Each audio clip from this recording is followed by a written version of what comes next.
எவனுமே பெருசாக படிக்கல, எனக்கு இங்கிலீஷே சரியாக வராது, எனக்கு ஞாபகத்தில் எதுவுமே நிற்காது, எவ்வளோ படிச்சிருப்போம் அந்த கேள்வி பரீட்சையில் வராது, வந்தாலும் என்னால் எழுத முடியாது, நான் எழுதினாலும் சூப்பர்வைசர் கரெக்டாக கடைசியில் பேப்பரை பிடிங்கிட்டு போயிடுவான், 2 பேப்பர் மிஸ் அவுட் ஆகிடும், அப்படியே எழுதினாலும் எவனாவது கோவமா மார்க் கம்மியாக போட்டுருவான்.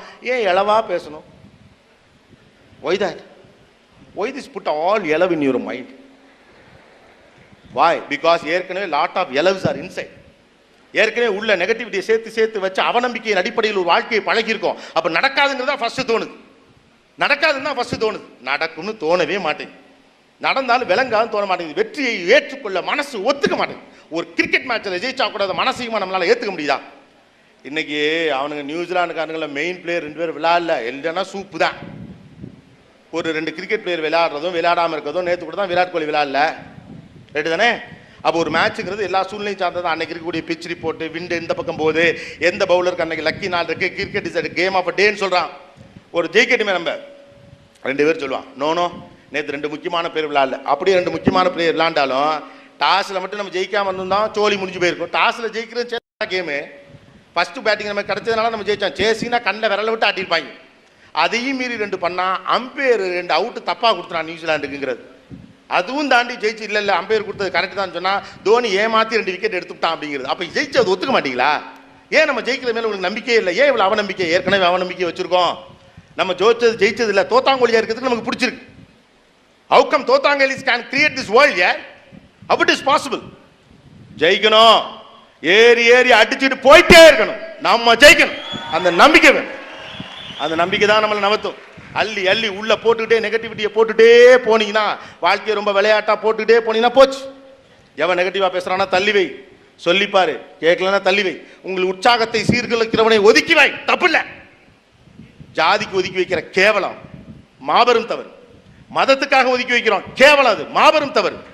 ஆனா உற்சாகத்தை கொள்ளுகிறவனை ஒதுக்கி வை, தப்பே கிடையாது. அவன் ஒன்னையும் கொண்டு அவனையும் கொண்டு ஊரையும் கொண்டு எல்லாரையும் கொள்வான்.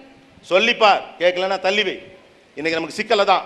படிப்பு வராமலாம் இல்லை, வேலை கிடைக்காமலாம் இல்லை, வாய்ப்புகள் மறுக்கப்படுதுங்கிறீங்க. என்ன வாய்ப்பு மறுக்கப்படுது நமக்கு? என்ன அது? படிச்சு முடிச்சோடனே சம்பளம் வேணுமா? அதான் வாய்ப்பு மறுக்கப்படுறதா? வாய்ப்பை உருவாக்குங்கள். People who want to create their world, create the world, man. அதான் யூத் பவர்.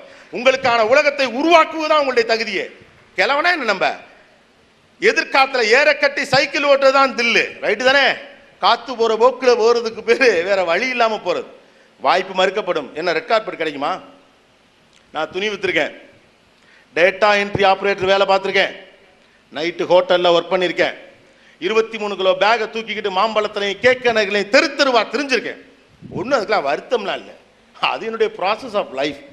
நான் இடத்தை அடைவதற்கு எனக்கு ஒரு நம்பிக்கை இருந்து, இப்படி பேகை தூக்கிக்கிட்டே திரியிறமே, நம்ம பொழப்பு இப்படியே போயிடும் அப்படின்னு மாம்பழத்தில் போயிட்டு கோயிலெல்லாம் அழுவலை, சரியா?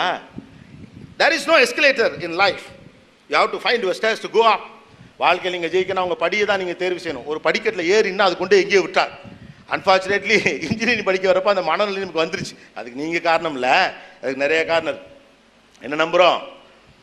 ஒரு நல்ல இன்ஜினியரிங் கல்லூரியில் சேர்ந்து விட்டால் எஸ்கலேட்டில் ஏறி இந்த மாதிரி ஃபர்ஸ்ட் இயர் அதுவே போயிடும், செகண்ட் இயர் அதுவே போயிடும், தேர்ட் இயர் அதுவே போயிடும், ஃபோர்த் இயர் அதுவே போயிடும். டக்குன்னு ஜம்ப் பண்ணால் அப்படியே இன்ஃபோசிஸில் விழுந்து விடலாம், சிடிஎஸ்ஸில் விழுந்து விடலாம், விப்ரோவில் விழுந்து விடலாம்.